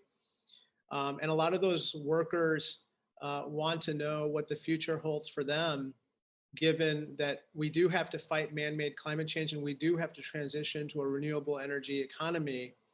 What would you say to them? Because they obviously are fearful about the future and taking care of their families and having a job that puts food on the table and so forth. Of course, and who can blame them? I mean, everyone, that's natural that we care for ourselves and that we want to be able to feed our families. So of course, this is definitely not their fault. The least of all their fault. They cannot be left behind. That is among the top priorities, that we actually leave no one behind. And that's what the climate crisis is all about. That's what climate justice means. It means justice for the people who are most affected, but it also means that no one is left behind. And of course, I'm not a politician. I'm not even from the US, so I can't speak exactly on that, but that's basically all I can say. And people think that we climate and environmental and human rights activists are against people in the fossil fuel industry, but that couldn't be more wrong. I mean, we are fighting for everyone. Climate justice is social justice. We can't achieve climate justice without social justice. So that's what it all comes down to. That's why we are doing this, because we care about human lives. Thank you so much. My time has expired, but thank you for your service. Thank you, Chairman. You're mute. You're on mute. Thank you, Representative Krishnamurthy. I now thank you for your service and leadership. I now see Representative Jimmy Gomez, who's been, I know, patiently almost since the beginning of the hearing with us, and appreciate your coming back after votes and having your chance to make a statement and ask any questions. No, thank you, Mr. Chairman. It was only about a 3-mile walk round trip after I was done walking to about 3 times, but I need the exercise.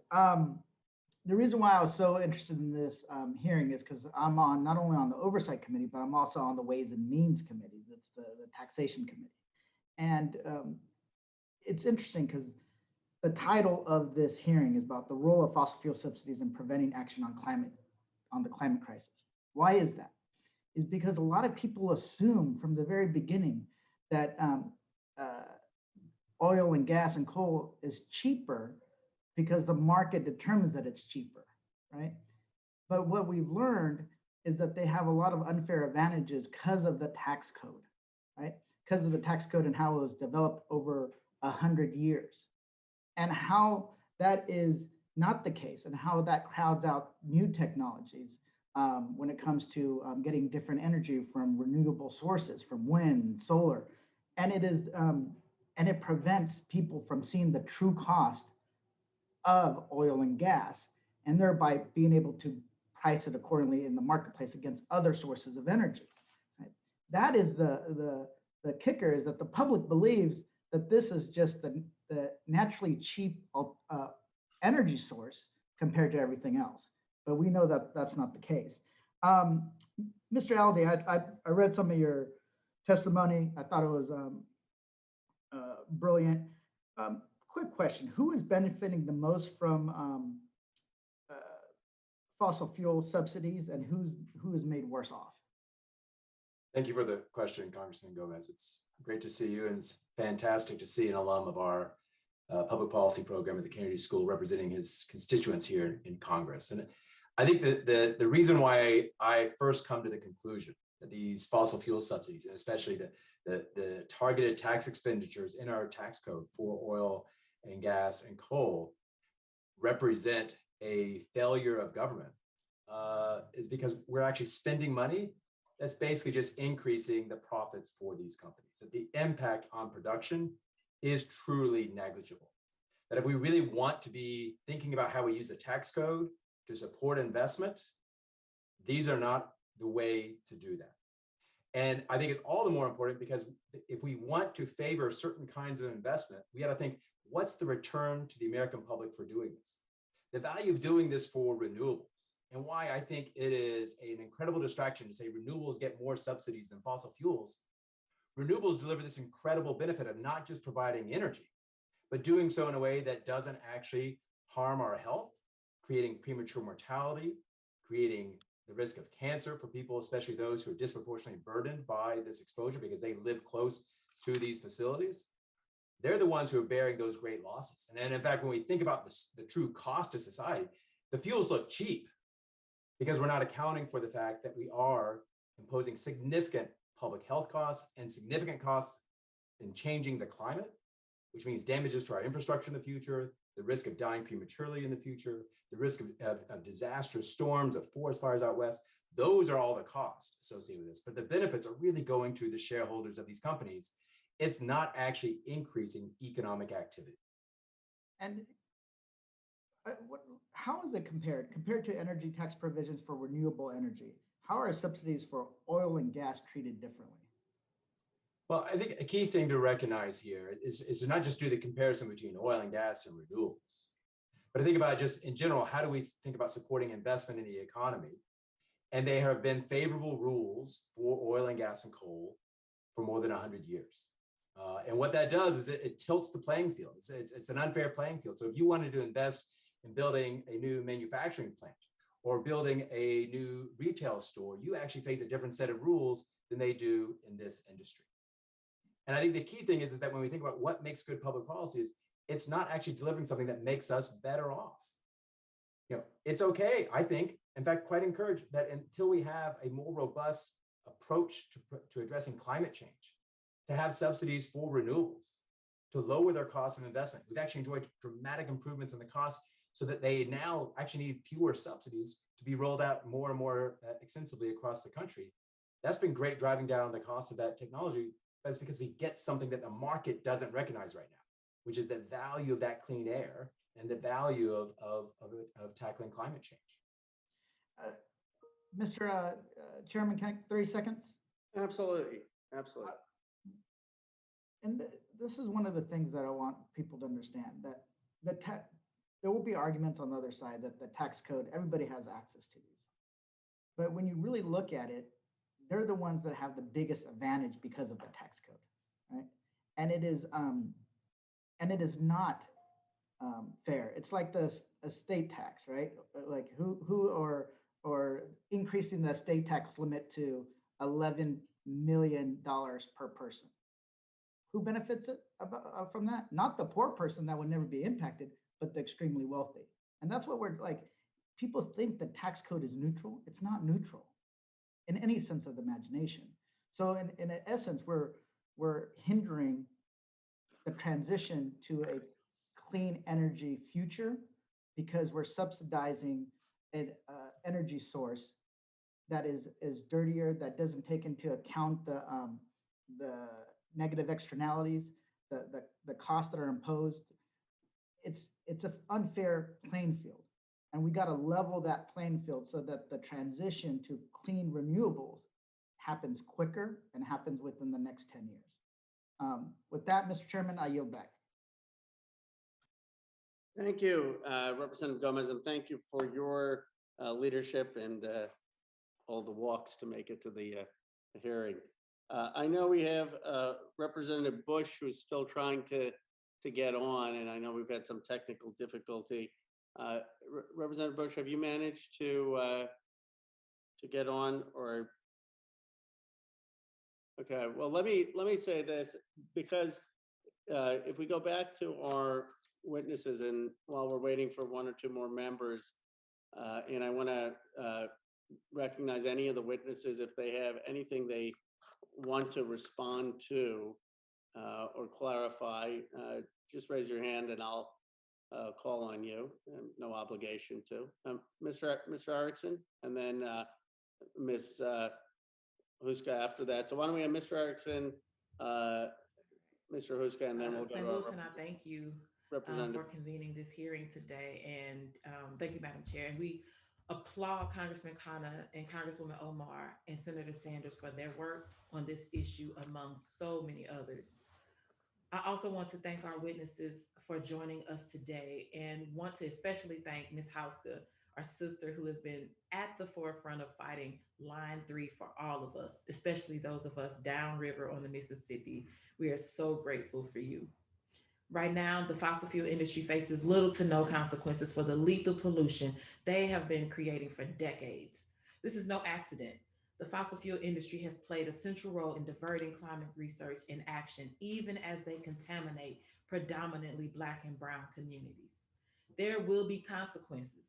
And at first, bare minimum step towards accountability is ending our government's financial support of fossil fuels. My community in St. Louis is home to the headquarters of two of the most egregious corporate polluters in the world, Peabody Coal and Arch Resources. Peabody and Arch are the largest coal companies in the United States, the most polluting nation in the history of the world.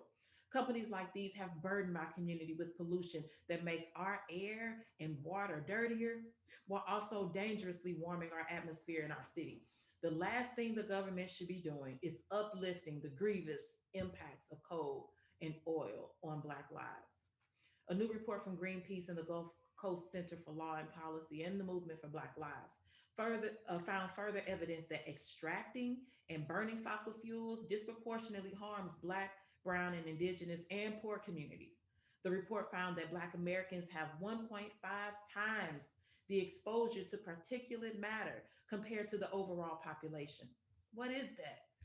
It found that natural gas has increased the risk of cancer for 1 million Black Americans.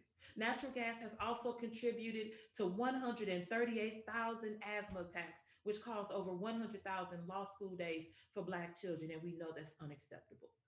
Ms. Hauska, could you tell us more about how the fossil fuel industry's attack on your community in Minnesota could affect downriver communities like St. Louis?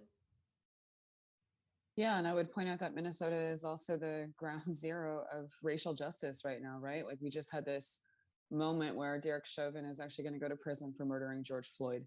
That's happening in southern Minnesota, using the same police forces that are over policing and surveilling and harassing Indigenous people in the North. Our struggles are intertwined. We are interconnected. Racial justice is climate justice. So, when it comes to the disparate impacts felt by this industry, I discussed it earlier with every single stopping point, whether it's the point of extraction, the transportation of the fuel or whatever it happens to be, and the end point when it's refined and when it's shipped out somewhere else. It's always Black and brown folks and poor folks who are dealing with these impacts disparately over everyone else. We're the ones that are getting cancer. We're the ones that are forgotten. We're the sacrifice zones. It's shocking to me to hear this committee continue to say, this is about jobs. This is about jobs.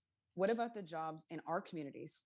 What about the economies that we have as people? What about the economies of wild rice that have existed since before the United States? What about the economies of all of the workers who they keep talking about? Our workers, our workers. I talk with these people. These are my family. These are my friends. I'm from those places. You don't think that we want to stop extracting from and destroying the natural world that we live in? Because they get to benefit from it, but we're the ones that have to actually deal with the impacts after they leave. Enbridge is not going to be here when tar sands are in our rivers. We're the ones that have to deal with it. Just like in Kalamazoo, Michigan, when that spill happened, they're the ones that have to deal with that. I know that workers want better jobs, and we want jobs that don't require us to destroy the world around us. And I know that we can do better when it comes to racial justice. Yes. Thank you, Ms. Hauska. Thank you. We must address these historic injustices by ending our reliance on fossil fuels. We must end fossil fuel extraction and infrastructure. We also need to direct massive investments into renewable energy and climate infrastructure. Just this week, I put forward a bill that would invest $1 trillion in a Green New Deal for cities, towns, counties, and tribes. Ending fossil fuel subsidies is just the beginning.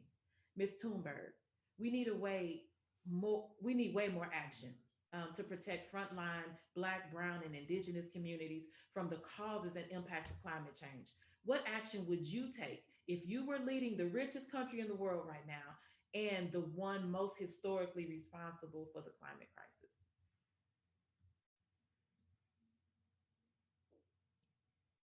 Well, that's the big question. And of course, I couldn't really do anything because that would be undemocratic. And we have to, of course, protect democracy at all costs. So what I would do is to raise awareness so that people would understand why these changes would be necessary, why we need to take drastic climate action. That would maybe be the thing I would do first. Because you cannot, of course, not take action unless you have support from the general public. Absolutely, and I know that very well. Thank you, and I yield back.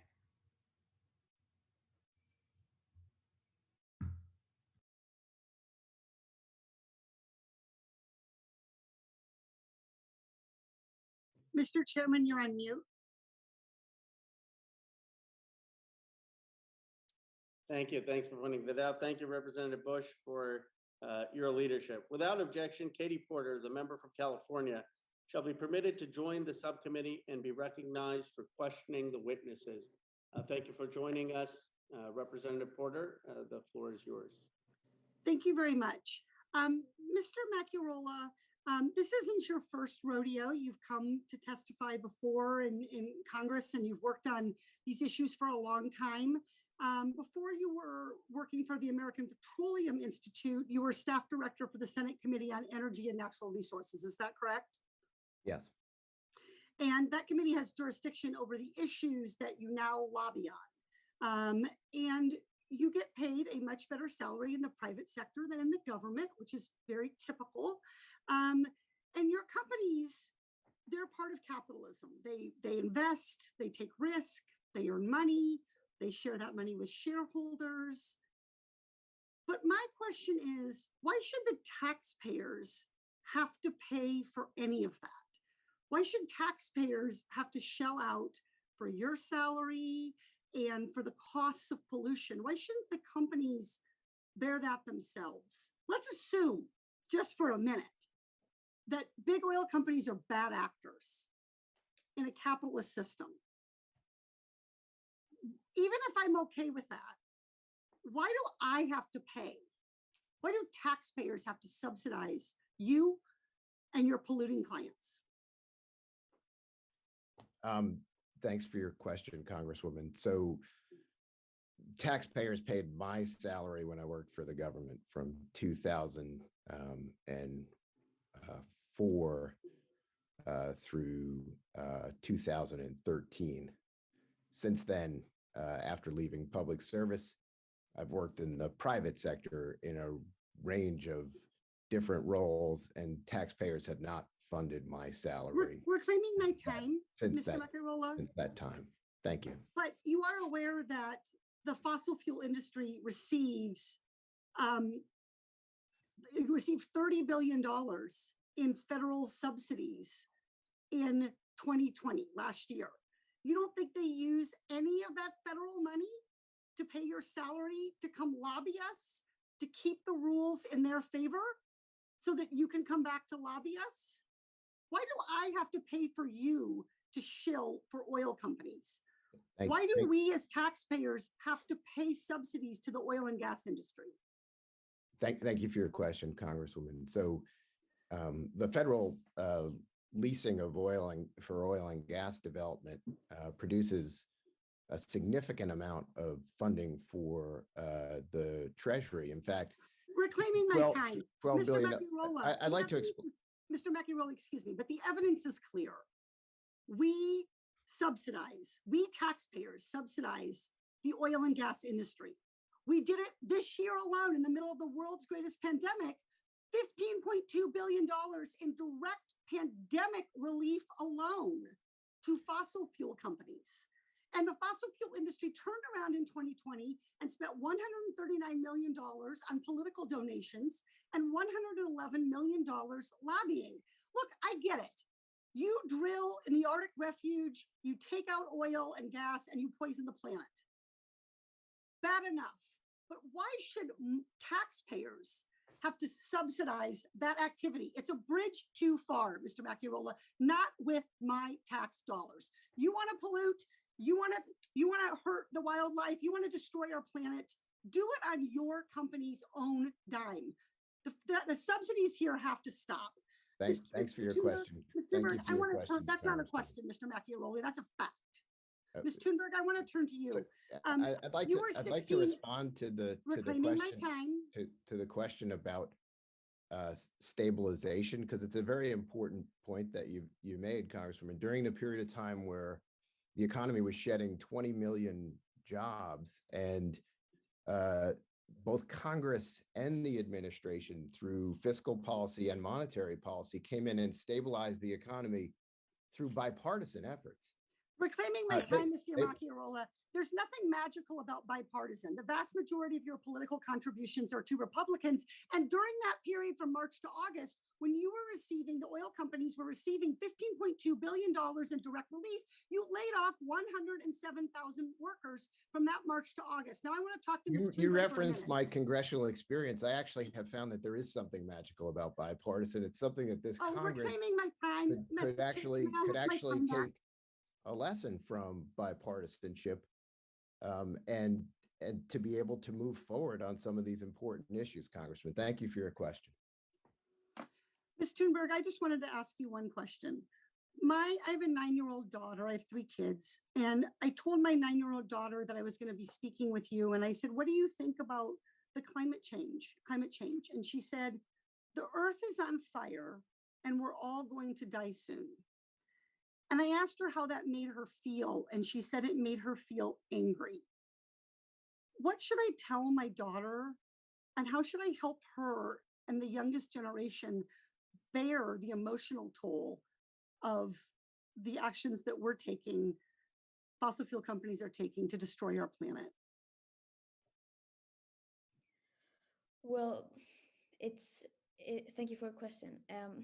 That's a big question, and I know that there are many young people who feel angry and sad because of all the things that some people are doing to this planet and to our futures and to the most affected people already today, and that's very understandable. It would be strange if we didn't feel that way, because then we wouldn't have any empathy. So I would But of course, there is still much hope. And if we choose to take action, then we can do this. And there's unlimited things that we can do. And if we choose to act together, there are no limits to what we can accomplish. And always the best medication against anger and anxiety is to take action yourself. So that's what I would tell her, to take action herself, because that will make her feel so much better. That's what it did to me, at least, and so many others. Thank you so much. Mr. Chair, I yield back. Thank you. Thank you, Representative Porter, for joining us on this committee and your always incisive questions. I think that brings our committee to an end. I did want to, because before you join Representative Porter, I think Mr. Erickson had one comment. I want to give him that opportunity, and then we will end this hearing. Mr. Erickson? Thank you, Chairman Khanna. I wanted to address this question of to what degree subsidies to oil and gas actually lead to new investment. It's been a question raised by both Mr. Aldi and Mr. Macchiarola. And I wanted to have the opportunity to just say that's the exact area of my research. And what we found is that over 96% of the value of the subsidies in the tax code goes directly to profits over and above the minimum investment hurdle rates that would be required to actually make those new investments happening. So that very much supports the statement that Mr. Aldi was making about how subsidies don't actually lead to very much new investment or jobs at all, and that instead the subsidies go to profits, much more along the lines of what Congresswoman Porter was describing. Thank you. Thank you, Mr. Erickson. Well, I want to thank all our panelists, first of all, for your remarks, for staying with us for the duration and through the votes and the technical difficulty. And I want to really thank my colleagues, so many of them joining this subcommittee hearing, which, as you can tell, signals their interest and commitment and passion in ending fossil fuel subsidies and making sure that we do that this infrastructure bill. With that, without objection, all members will have 5 legislative days within which to submit additional written questions for the witnesses to the chair, which will be forwarded to the witnesses for their responses. I ask our witnesses to please respond as promptly as you are able. Thank you again for your expertise, testimony, and time. This meeting is now adjourned.